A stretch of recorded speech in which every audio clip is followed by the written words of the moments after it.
Good morning, sweet mamas.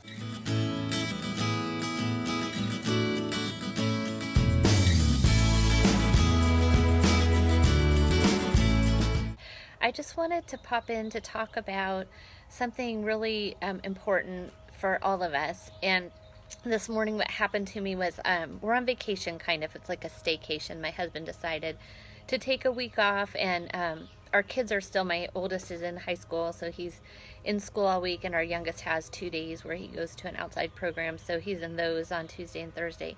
But today, my husband took my youngest to an amusement park, and my oldest is at high school, so I had from like 8 until 12:30 to myself. And I literally turned into like a deer in headlights. I was like, cleaned the kitchen. I could have done that any other day.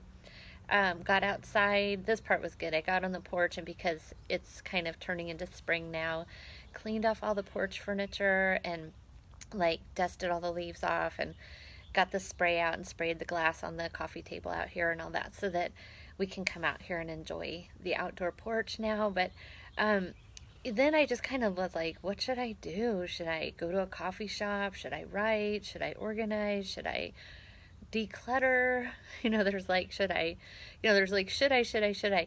And Emily P. Freeman was the person who taught me this saying. I've heard it around, but she really emphasized it, which is decision fatigue.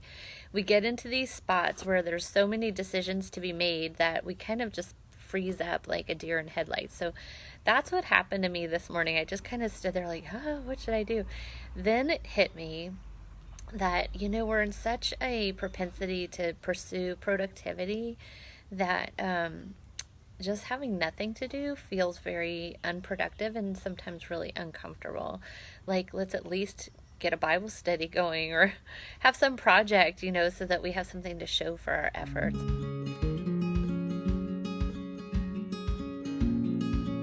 Even all these years of working on slowing down and savoring and making the most of the time, I still do struggle with this. So I just wanted to share that with you and realize that what I really wanted was just to sit still on the porch that I had just cleaned off. And so I did that. I got a cup of coffee and sat out here and listened to the birds. I closed my eyes for a while and just heard the birds chirping and did nothing for quite a bit of time.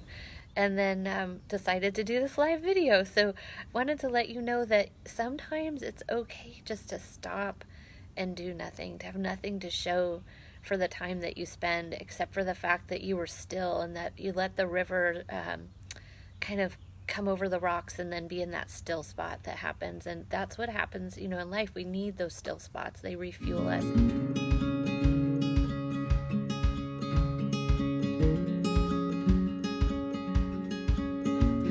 And my friend Elizabeth Spencer, she's in this group, has been writing an amazing series on the names of God, character traits of God. And this morning she did a post on the God who tears down. And I just love it. If you go over to Guilty Chocoholic Mama on Facebook or look it up, Guilty Chocoholic Mama, her blog, every single day she's posting these brief blurbs, but they really come out. What I realized about why they're so meaningful to me is they come out of Elizabeth's depth of love and experience walking with the Lord. She comes from a Christian family. She's been raised up in the faith, and her rootedness in Jesus just comes through when she writes. So she was talking about when things are torn down inside of us, and sometimes there's a tearing down that needs to happen before that something can be cleared out so that something new can be built in its place. And I feel like when we give ourselves time to just sit still and not get to the next task, we allow some of that tearing down and rebuilding to be done. So I just want to encourage you this week that if you get some downtime, don't feel like you have to fill it up with something productive or distracting. You can actually just sit, and sometimes that's the best use of spare time. So I hope you have a wonderful week, and I'd love to hear your thoughts on this. Like my mom's videos?